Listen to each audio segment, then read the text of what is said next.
주변 분들 돌아보시면서 잘 오셨습니다. 환영합니다. 이렇게 인사하도록 하겠습니다. 잘 오셨습니다. 환영합니다. 예.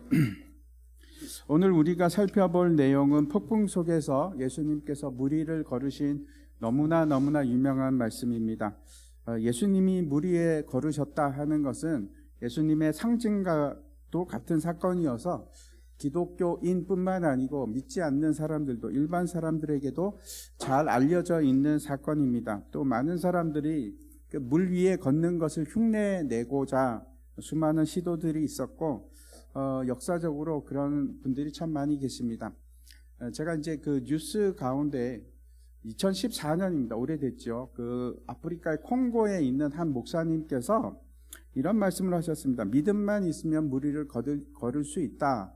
그리고 이제 그 교회 성도들과 함께 코모강이라는 곳으로 갔습니다. 그리고 이제 성도들이 보이는 앞에서 시범적으로 물 위로 걸을 수 있다는 걸 보여주기 위해서 강 속으로 걸어 들어갔습니다.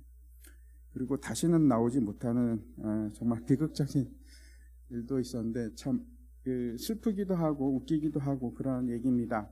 오늘 이제 본문 말씀 우리 함께 보도록 하겠습니다. 마태복음 14장 22절부터 36절까지 좀 길긴 한데 우리가 한 절씩 교독하면서 읽도록 하겠습니다. 예수께서 즉시 제자들을 재촉하사 자기가 무리를 보내는 동안에 배를 타고 앞서 건너편으로 가게 하시고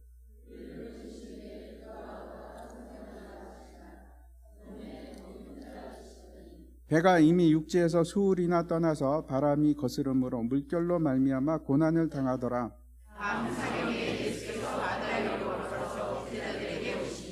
제자들이 그가 바다 위로 걸어오심을 보고 놀라 유령이라 하며 무서워하여 소리 지르거늘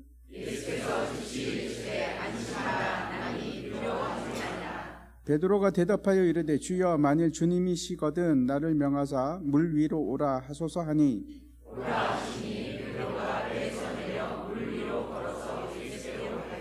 바람을 보고 무서워 빠져가는지라 소리 질러 이르되 주여 나를 구원하소서 하니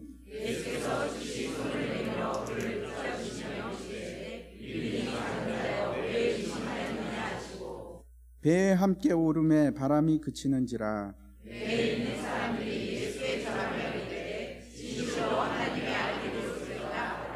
그들이 건너가 게네사렛 땅에 이르니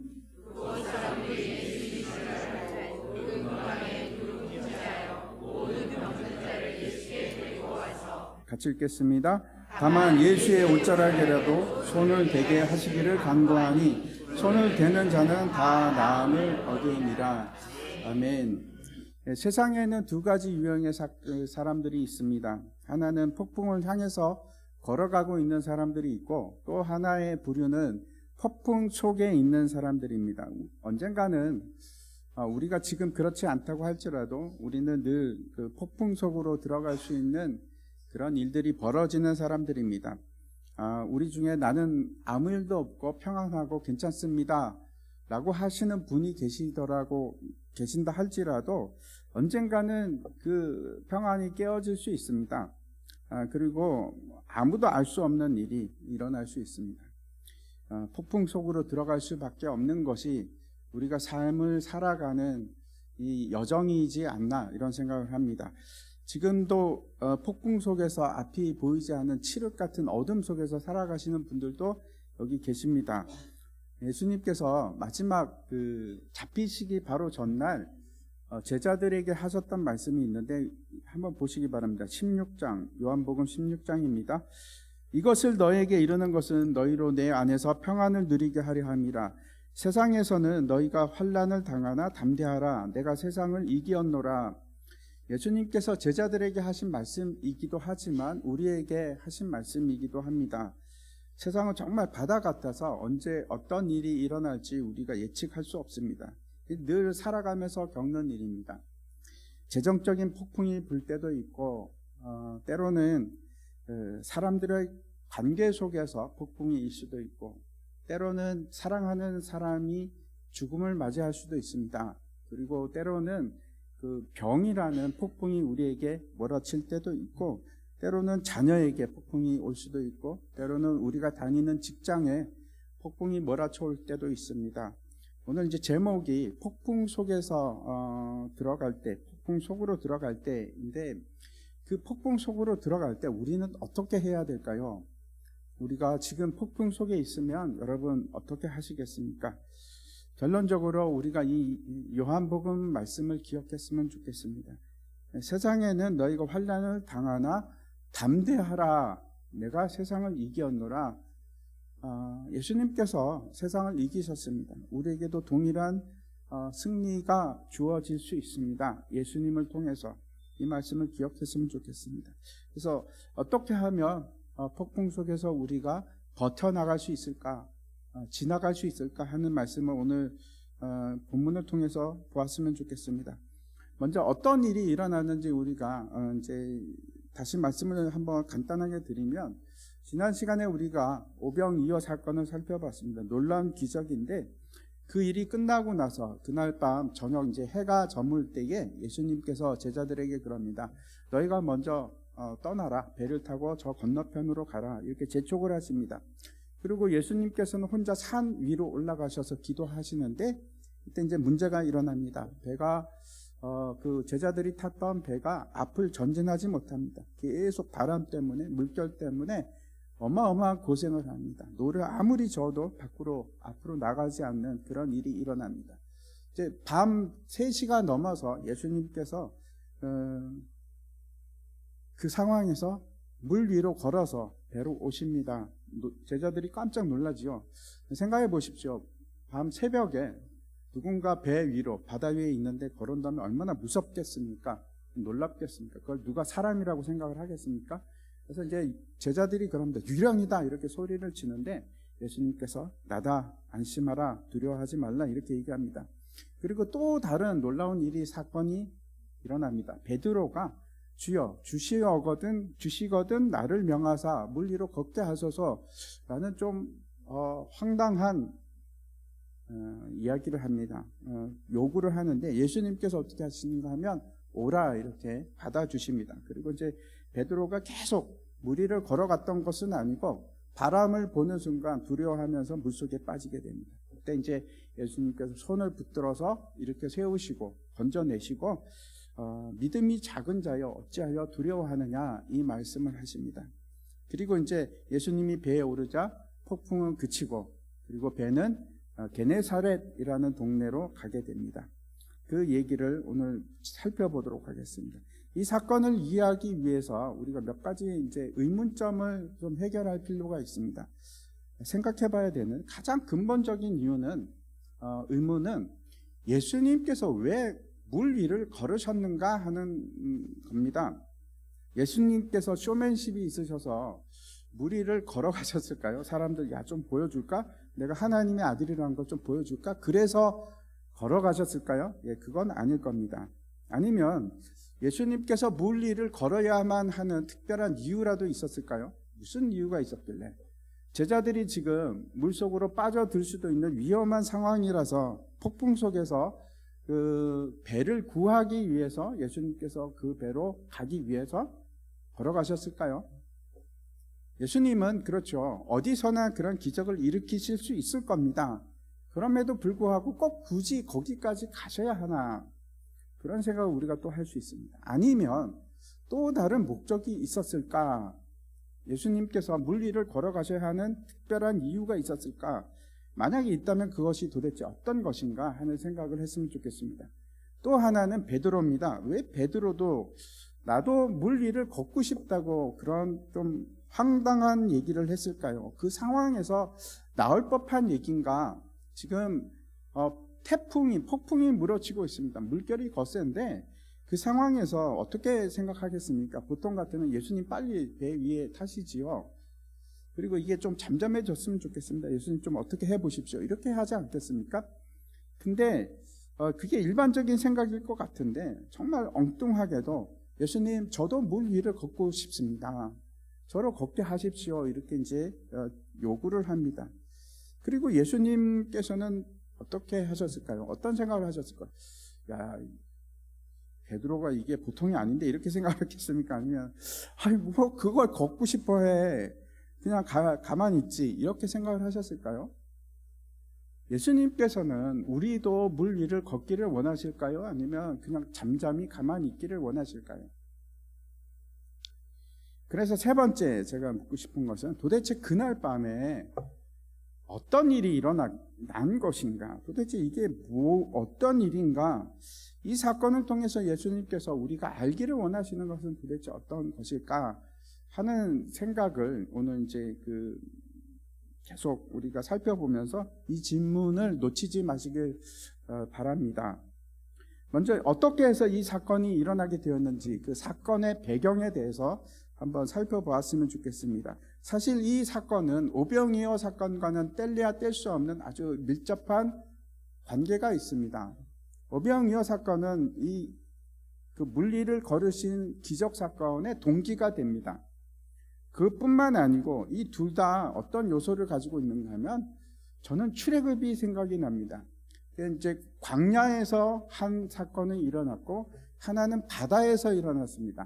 광야에서 하늘에서 떡이 내린 것과 같이 예수님께서 오병이어 사건을 통해서 이스라엘을 먹인 사건이 연상이 됩니다. 그것이 오병이어 사건인데 또 하나 여러분 출애굽 사건에서 가장 인상 깊게 남는 사건이 이야기가 있다면 어떤 것입니까? 홍해 사건 아닙니까? 그 이스라엘 백성들이 바다를 가르고 지나간 놀라운 사건입니다. 이거 어떻게 잊을 수가 있겠습니까? 근데 바다에서 일어났는데 모세가 이스라엘 백성들을 데리고 지나간 사건인데 물론 이 홍해의 기적과는 다르게 여기서 바다가 갈라지고 이런 건 아닙니다. 하지만 바다를 건넜다, 바다를 걸어갔다 하는 데 있어서는 공통점을 가지고 있습니다. 다시 오늘 본문 22절 말씀 한번 보시기 바랍니다. 예수께서 즉시 제자들을 재촉하사 자기가 무리를 보내는 동안에 배를 타고 앞서 건너편으로 가게 하시고 이렇게 기록이 되어 있는데 제자들을 즉시 재촉했다 이렇게 얘기를 합니다. 그래서 즉시 재촉했다 하는 것은 어떤 사건 이후에 일어난 일입니다. 뭐하고 관계가 있을까요? 앞에 있는 오병이어 사건입니다. 그 앞에 이제 어떤 말씀이 있는가 하면 아이들과 여자들을 제하고도 5,000명이 배부르게 먹었다 하는 사건이 기록되어 있고 바로 그 다음에 예수님께서 재촉했다 하는 얘기가 나옵니다. 근데 이제 뭔가 가운데가 빠져 있는 것 같죠. 그 빠져 있는 내용이 마태복음에는 기록이 되어 있지 않지만 요한복음을 보면 기록이 되어 있습니다. 한번 보겠습니다. 6장 14절과 15절입니다. 그 사람들이 예수께서 행하신 이 표적을 보고 말하되 이는 참으로 세상에 오실 그 선지자라 하더라. 그러므로 예수께서 그들이 와서 자기를 억지로 붙들어 임금으로 삼으려는 줄 아시고 다시 혼자 산으로 떠나가시니라. 어떤 일이 있었습니까? 오병이어 기적이 있고 나서 사람들이 막 동요하기 시작합니다. 아니 이게 뭐지? 도대체 이게 무슨 사건이야? 예수님이 이 세상에 오실 바로 그 선지자인가? 그가 메시아인가? 하는 생각을 하기 시작합니다. 그래, 이 사람을 우리의 왕으로 삼자. 그를 왕으로 세우고 세상을 바꾸자. 혁명을 일으키자 하는 이제 생각을 하기 시작합니다. 당시 헤롯 안디바가 그 분봉왕으로 그 지역을 다스리고 있었고, 그 다음에 그 뒤에는 로마 제국이 있습니다. 당시 역사적으로 반란을 일으켰던 많은 사람들이 있습니다. 어떤 사람은 자기가 메시아라고 합니다. 그리고 사람들을 민중 봉기를 일으켜서 로마에 대항하고자 했는데 다 실패했습니다. 로마 제국은 그 사람들을 아주 무참하게 짓밟는데 대표적인 것이 십자가형입니다. 반란을 일으켰던 모든 사람들을 다 십자가에 매다는 아주 엄청난 고통스러운 죽임을 줍니다. 예수님께서는 그 일을 위해서 오셨는가? 아닙니다. 예수님께서는 혁명이나 세상을 힘으로 뒤덮기 위해서 오신 것이 아닙니다. 그런 식으로 인해서 이 세상에 변화가 오는가? 오지 않습니다. 참된 변화는 그런 방법으로 이 땅에 오지 않습니다. 예수님께서 나중에 그 사람들을 만나게 되는데 이런 얘기를 하십니다. 요한복음에 있는 내용인데 너희가 나를 찾는 것은 너희가 표적을 보았기 때문이 아니라 너희가 배가 불렀기 때문이 아니냐, 이런 말씀입니다. 너는 내가 구원자라서 메시아라서 찾은 것이 아니지 않느냐. 진짜 원하는 것은 너희가 더 배부르고 더 잘 살기 위해서, 그래서 나를 찾는 거 아니냐 하는 말씀입니다. 이제 왜 예수님께서 제자들을 먼저 떠나게 하셨는지 그걸 한번 생각해 보겠습니다. 왜 그렇게 하셨는가? 제자들을 먼저 떠나게 하십니다. 그리고 무리들은 예수님께서 혼자 책임을 지십니다. 왜 그렇게 하셨을까요? 제자들을 보호하기 위해서? 아닐 겁니다. 아마도 예수님께서는 제자들과 그 무리들, 예수님을 왕으로 세우려고 하는 그 무리들을 분리시키기를 원하셨는지 모르겠습니다. 만약 그렇게 하지 않으면 제자들도 함께 그 무리가 되었을지도 모르겠습니다. 예수님께서 나중에 이제 예루살렘에 올라가실 때 제자들이 그런 싸움을 하시는 걸 기억하시죠? 누가 더 높냐? 예수님이 왕이 되면 누가 그 좌편에, 그 우편에 누가 앉을 것인가? 그 싸움을 합니다. 아무튼 예수님께서 제자들을 먼저 보내시고 자신이 마무리를 하겠다 그렇게 하십니다. 그리고 뭐라고 하는가 하면 제자들에게는 너희는 배를 타고 건너편으로 가라 그렇게 말씀을 하십니다. 오늘 본문을 이해하기 위해서 굉장히 중요한 키가 여기 있는데 도대체 이 건너편은 어딘가 하는 문제입니다. 제가 이제 지난 시간에 오병이어 말씀을 드리면서 그 일이 벳세다에서 일어났다 이렇게 말씀을 드렸습니다. 그런데 그렇게 말씀드린 이유는 누가복음에서 그렇게 얘기하고 있기 때문에, 예수님께서 가신 곳이 벳세다라는 고을이다 이렇게 기록하고 있기 때문에 그렇습니다. 하지만 정확하게 그것이 벳세다인가? 그렇지는 않습니다. 한번 지도를 보여주시면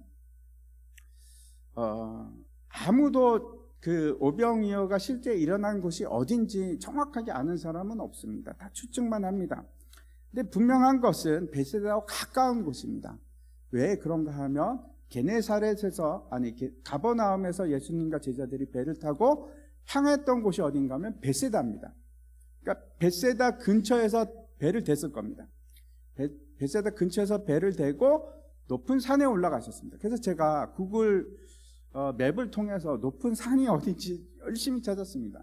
그래서 높은 산이 있고 많은 사람들이 한 2만 명 정도가 모일 수 있는 들판이 어딜까? 저기일 것 같습니다. 잘 보시면은 요단강 건너기 바로 전입니다. 거기에 높은 산도 있고 넓은 들도 있습니다. 아마 저기서 오병이어 사건이 일어나지 않았을까. 그런데 지금 제자들과 함께 이동을 하라고 하는데 건너편으로 가라고 하는데, 다시 한 장 넘겨주시면 두 가지가 있습니다. 하나는 가버나움으로 가라고 하신 걸까? 아니면 벳세다로 가라고 하신 걸까? 한번 보겠습니다. 반대 방향이 있죠. 정반대 방향에 있습니다. 마가복음을 보시면 6장 45절에 이렇게 되어 있습니다. 예수께서 즉시 제자들을 재촉하사 자기가 무리를 보내는 동안에 배 타고 앞서 건너편 벳세다로 가게 하시고, 여기서는 아주 분명하게 얘기합니다. 마태복음에는 그냥 건너편이라고 나왔는데 마가복음에서는 거기가 벳세다다 이렇게 얘기를 합니다. 근데 다시 요한복음을 보시면 요한복음은 또 어떻게 기록이 되어 있는가 하면 배를 타고 바다를 건너 가버나움으로 가는데 이미 어두웠고 예수는 아직 그들에게 오시지 아니하셨더니 라고 되어 있습니다. 이제 충돌이 일어나는 것처럼 보이죠. 마가는 거기가 벳세다라고 얘기하는 것 같고 요한은 가버나움이라고 얘기하는 건가? 그래서 성경이 틀렸을까요? 마가와 요한의 생각이 달랐을까요? 그렇지 않습니다. 성경은 틀린 게 없습니다. 틀리지 않습니다. 그러면 왜 마가는 벳세다라고 하고 요한은 가버나움이라고 했을까? 정반대 위치인데 이 사건이 어떻게 되었는지 제가 재구성을 해드리겠습니다. 예수님께서는 제자들에게 분명히 어디로 가라고 하셨을까요? 벳세다로 가라고 하셨습니다. 그러니까 국경을 넘어서 요단강만 넘어가면 바로 거기가 벳세다인데 거기로 가라고 지금 말씀하셨고, 그 여러 가지 이유들이 있습니다. 앞에서 출발도 벳세다를 향해서 출발했습니다. 지금 헤롯 안디바가 예수님을 찾고 있고 다시 가버나움으로 갈 이유가 없습니다. 벳세다로 가는 게 맞을 겁니다. 예수님께서 또 그렇게 말씀을 하셨습니다. 그런데 실제로 떠난 곳은 어딘가? 제자들이 알겠습니다 라고 떠났는데 지금 어디로 가는 겁니까? 벳세다로 가지 않습니다. 가버나움으로 가는 겁니다. 도대체 이게 어떻게 된 건가? 예수님께서는 벳세다로 가라고 했는데 왜 제자들은 가버나움을 향하고 있었을까? 아마 제자들은 오병이어 사건이 흥분하기 시작했을 겁니다. 막 사람들이 예수님을 왕으로 추대하자고 막 그러고 있지, 막 그 놀라운 그 기적을 보면서 막 속에 그 엔돌핀이 막 솟구치고 용기가 나지 않았겠습니까?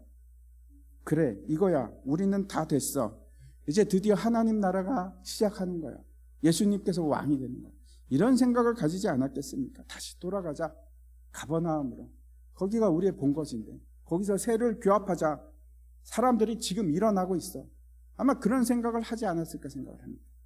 분명한 것은 지금 제자들은 예수님의 생각과 예수님이 말씀하신과는 정반대로 상관없이 세상을 향해서 가고 있습니다. 예수님은 지금 산으로 올라가셨는데 산이 상징하는 것이 있죠.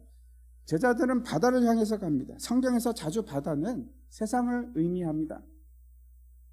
그것은 언제나, 그 가버나움은 언제나 사역의 중심지였고 거기는 많은 사람들이 기다리고 있는 곳입니다. 근데 그곳을 향해 갑니다. 어쩌면 우리도 같은 방향을 가고 있는지도 모르겠습니다. 예수님의 원하는 방향이 아니고 내가 원하는 방향, 세상이 원하는 방향, 그 방향을 따라가고 있는지도 모릅니다. 한번 생각해 보십시오. 여러분, 그 방향은 늘 반대입니다. 세상이 원하는 방향과 예수님이 원하는 방향은 한 번도 같은 적이 없습니다. 반대 방향입니다. 세상이 원하는 곳으로 따라갈 것인가? 아니면 하나님이 원하시는 그 방향을 따라갈 것인가? 쉽지 않은 일입니다. 계속해서 23절과 24절 한번 보시기 바랍니다. 무리를 보내신 후에 기도하러 따로 산에 올라가시니라. 저물어 거기 혼자 계시더니 배가 이미 육지에서 수울이나 떠나서 바람이 거스름으로 물결로 말미암아 고난을 당하더라. 예수님께서는 이제 무리를 다 보내시고 홀로 산으로 올라가십니다. 기도하러 가셨습니다. 그런데 그 상황 속에서 이제 문제가 일어나기 시작합니다. 한 장 넘겨주십시오. 이제 폭풍이 일기 시작한 겁니다. 이게 우리가 살펴볼 두 번째 상황입니다. 배가 이미 육지에서 수울이나 떠났다라고 기록을 하고 있는데 요한복음에서는 거기에 대해서 아주 더 자세하게 나옵니다. 거리를 측정할 수 있는 그 단위가 나오는데 스타디움이라는 단위가 나오는데 이게 어느 정도로 배가 어느 정도로 육지로부터 떨어졌는가 하면 4km 정도가 떨어졌습니다. 근데 한번 생각해 보십시오. 예수님께서 계시던 그 오병이어가 일어난 그 지점부터 가버나움까지 얼마나 거리가 떨어져 있는가 하면 직선거리로 한 4km밖에 되지 않습니다. 근데 배가 거기를 향해서 가는데 그쪽으로 간 게 아니고 당연히 이제 그 배로 간다면 해안을 따라갔겠죠. 근데 그게 아니고 점점 더 밀려서 파도와 바람에 밀려서 호수 가운데로 밀려가고 있는 겁니다. 근데 어느 정도로 지금 멀어졌는가 하면 4km. 어마어마하죠. 심한 바람 때문에 통제할 수 없는 상황이 된 겁니다. 지금 왜 이런 상황이 되었는가 한번 생각해 보시기 바랍니다. 제자들이 예수님의 말을 듣고 벳세다로 향해서 갔다면 아마 잠깐 노를 지으면 바로 요단강 넘어서 그쪽일 겁니다. 벳세다에 도착했을 겁니다. 본 고을로 도착했을 겁니다. 근데 이미 해가 저물었고 제자들이 그때 출발을 했다면 저녁 때죠. 저녁 때 출발을 했는데 지금 새벽 3시가 넘었는데 단 하나도 이루어진 게 없습니다. 오히려 더 멀어지고 있습니다. 수시간째 지금 노를 젓고 있는데 그럼에도 불구하고 아무것도 이루어진 것도 없고 제대로 되는 것도 없고 위험한 상황이 지금 닥치고 있는 겁니다. 계속해서 25절과 26절 말씀 보시기 바랍니다. 밤 사경에 예수께서 바다 위로 걸어서 제자들에게 오시니 제자들이 그가 바다 위로 걸어오심을 보고 놀라 유령이라 하며 무서워하여 소리 지르거늘. 이때가 이제 밤 사경입니다. 우리나라 시간으로 하면 새벽 3시부터 6시 사이인데 예수님께서 이제 그때까지 기도하신 겁니다. 기도를 하시고 높은 산입니다. 높은 산에서 기도를 하시고 그리고 일어나서 바다 쪽을 바라보니까 지금 놀라운 일이 일어나고 있는 겁니다. 배가, 그 제자들의 배가 지금 바람을 거스려서 악전고투 가운데 있는데, 심지어는 그 뱃머리가 거꾸로 가 있습니다. 지금 가버나움을 향해서 있는 겁니다. 그때 어떻게 하시겠습니까? 예수님 같으면은, 여러분이 예수님이라면 어떻게 하시겠습니까? 우리가 만약에 핸드폰이 있다면 전화를 해서, 야, 방향이 틀려서 돌려, 배 돌려, 거기가 아니야 라고 했을 겁니다. 근데 아쉽게도 그때는 핸드폰이 없습니다. 그럼 어떻게 하시겠습니까? 소리를 지를까요? 바람이 불고 그 폭풍이 있는 가운데 소리가 들리겠습니까? 예수님께서 뛰어가신 것 같습니다. 4km를 배를 향해서 가십니다. 마가복음에 보면은 48절에 6장 48절에 이런 말씀이 있습니다. 바람이 거스름으로 제자들이 힘겹게 노젓는 것을 보시고 밤 사경쯤에 바다 위로 걸어서 그들에게 오사 지나가려고 하십니다. 이상한 일이 여기 기록이 되어 있습니다. 주의 깊게 보시면 예수님께서 배를 지나쳐 가시려고 하셨다 그럽니다. 왜 그랬을까요? 아마 배를 멈추려고 그러셨던 것 같습니다. 그렇지 않으면 배를 지나칠 이유가 없죠. 앞쪽으로 오십니다. 지금 이제 지도를 보면 좀 더 이해하기가 쉬운데, 배가 가버나움을 향해서 가고 있는데 뒤로 계속 밀리고 있습니다. 예수님께서 당연히 배 뒤로 갈 수는 없겠죠. 앞쪽으로 가는 것이 훨씬 편할 겁니다. 앞쪽으로 가시면서 이제 사인을 주려고 하셨겠죠. 여기가 아니야. 너희가 가야 할 방은 이곳이 아니야. 그러셨을 것 같습니다. 또 다른 생각은 배가 점점 더 뒤로 밀리고 있는 상황이라서 예수님은 앞으로 가실 수밖에 없지 않았을까, 그런 생각도 합니다. 아무튼 그때 제자들이 드디어 예수님을 발견하고 소리치기 시작합니다. 유령이다, 유령이다. 이 장면에서 이 제자들의 영적인 상태를 한번 생각해 보십시오. 제자들은 지쳤고 폭풍 속에서 공포를 느끼고 있을 때입니다. 그 상황에서 예수님을 보았지만 심지어는 그 예수님이 누군지를 모릅니다. 깨닫지를 못합니다. 그냥 단지 자신들에게 다가오고 있는 유령이라는 것은 헛개비를 얘기하는 겁니다. 헛개비로 보이는 겁니다. 우리가 잘못 보고 있어. 이게 제자들의 처참한 현실이었습니다. 처참한 모습입니다. 이게 우리의 모습일지도 모르겠어요. 제가 믿기는 여기 계신 모든 분들이 구원의 기쁨을 경험한 분들입니다. 우리가 구원을 받은 사람들입니다. 하나님께서 우리에게 주시는 그 오병이어의 기적을 경험한, 하나님의 생명의 떡이 무엇인지를 아는 사람들. 근데 우리가 예수님과 함께 하지 않으면, 분리가 되면, 그의 명령에 따르지 않는 그때부터 우리는 어떤 상태로 들어가는가 하면 세상의 풍랑 속에서 이리저리 좌충우동하는 삶, 헤매 있는 삶, 아무 곳으로 돌아가지도 못하는 빙글빙글 도는 삶, 그 삶으로 빠질 수밖에 없습니다. 왜 그렇습니까? 우리가 예수 믿는 사람이라서 그렇습니다. 첫 번째, 제자들이 잘못한 것이 있습니다. 잘못된 방향을 향해서 갑니다. 생각해 보시기 바랍니다.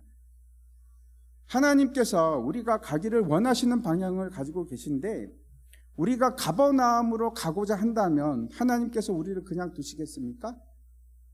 그냥 일반 사람이면 그냥 두십니다. 그런데 사랑하는 아들이 가버나움으로 가고자 할 때 그냥 두실까요? 저와 여러분은 하나님의 사람이 되었기 때문에 하나님께서 그냥 두고 보시지 않으십니다. 어떻게 해서든지 그걸 막으시려고 하실 겁니다. 그 길이 아니니까. 우리가 가고자 하는 방향은 너무나 뻔합니다. 내가 높아지고 내가 잘되고 내가 인정을 받는 방향, 그게 우리가 가고자 하는 방향 아닙니까?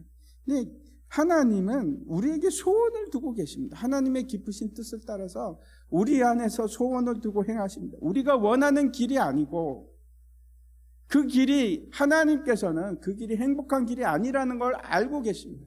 그 길이 형통한 길이 아니라는 것을 분명히 알고 계시고, 우리에게 가기를 원하시는 길이 있습니다. 그 길을 가기 위해서는 여러분 우리가 고집을 꺾어야 돼요. 내가 가고 싶은 길을 가는 것이 아니고 순종하는, 하나님께 순종하는 그 길을 가야 됩니다. 두 번째 잘못한 것이 있습니다. 제자들이 예수님께서 풍랑 속에서 바다를 걸어서 오셨습니다. 그리고 우리에게 가야 할 방향을 알려주시는데 도대체 그걸 알아먹지 못합니다. 그럼에도 불구하고 우리는 깨닫지 못합니다. 도대체 왜 저런가? 우리가 왜 못 알아들을까요?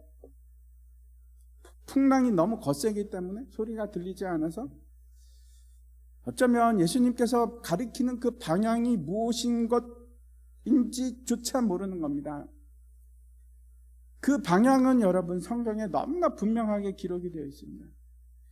우리가 가야 하는 곳은 낮아지는 곳, 나를 부인하는 곳, 큰 문이 아니고 좁은 길을 가야 합니다. 거기가 진짜 길입니다. 우리가 가야 하는 길은 십자가가 있는 길입니다. 그 길로 가야 합니다. 우리의 영혼이 여러분 잠들어 있을 수 있습니다. 깨우셔야 합니다. 알아들을 수 있도록. 성령께서 우리에게 말씀하실 때 우리가 알아차야 됩니다. 우리에게 사인을 줄 때 그걸 알 수 있어야 됩니다. 세 번째, 이 제자들이 잘못한 것이 있습니다. 제자들은 바다 위로 예수님께서 오셨음에도 불구하고, 그를 보았음에도 불구하고 그 예수님이 누군지 모릅니다. 심지어는 유령이라고 합니다. 우리가 아직도 예수님을 지식으로만 알 수 있습니다. 그가 살아계신 창조주 하나님인 것을 여러분 믿으십니까? 그리고 실제 삶 속에서 그를 만나십니까? 책 속에 있는, 성경 속에 있는 지식으로 알고 있는 예수님이 아니고 살아계시고 역사하시고 우리 가운데 행하시는 창조주 하나님, 그분을 알고 계십니까? 우리는 우리 지식으로 모든 것을 측정하려고 하고 내 상식으로 이해하려고 합니다. 내 경험이 아니면 아니라고 얘기합니다. 왜? 예수님을 아는 지식이 없어서 그렇습니다. 우리를 훨씬 뛰어넘는 창조주 하나님의 행하시는 그 지식이 없어서 예수님을 알지 못해서 무시합니다. 예수님은 물 위를 걸으실 수 있는 분인 걸 모르는 겁니다.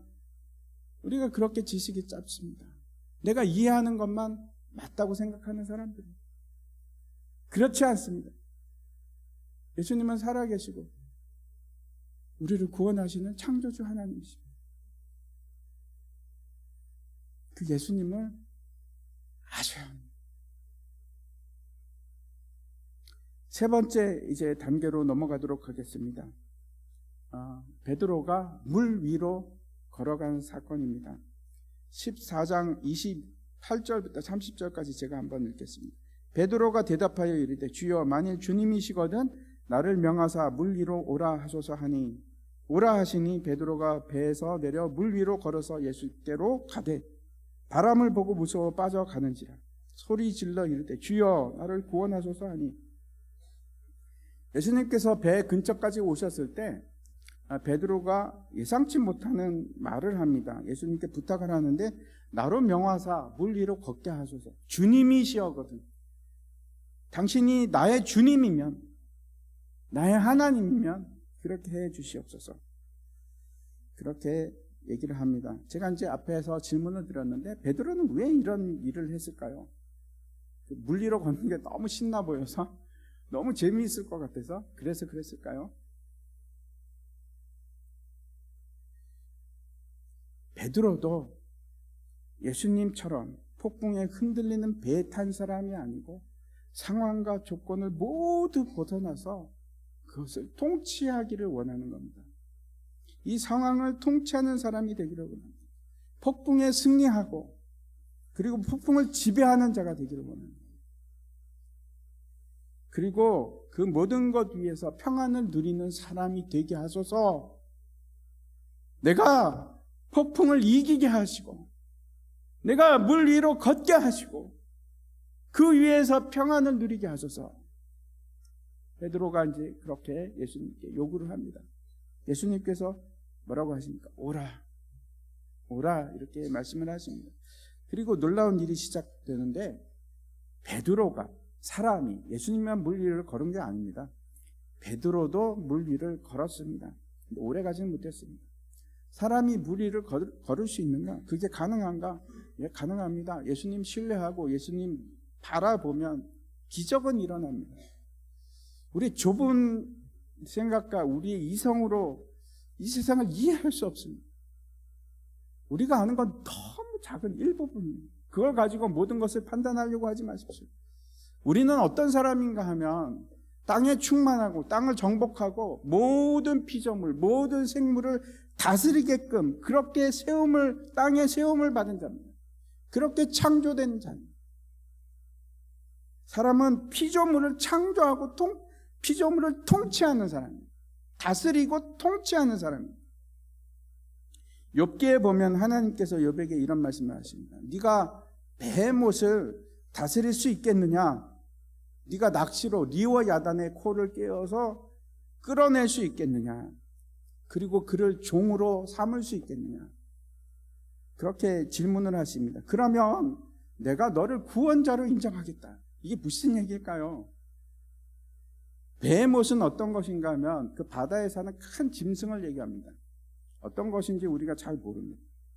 엄청난 큰 바다 짐승입니다. 그리고 리워야다는 뭘까요? 리워야다는 옛 뱀입니다. 뱀. 왜 하나님께서 이런 말씀을 해요?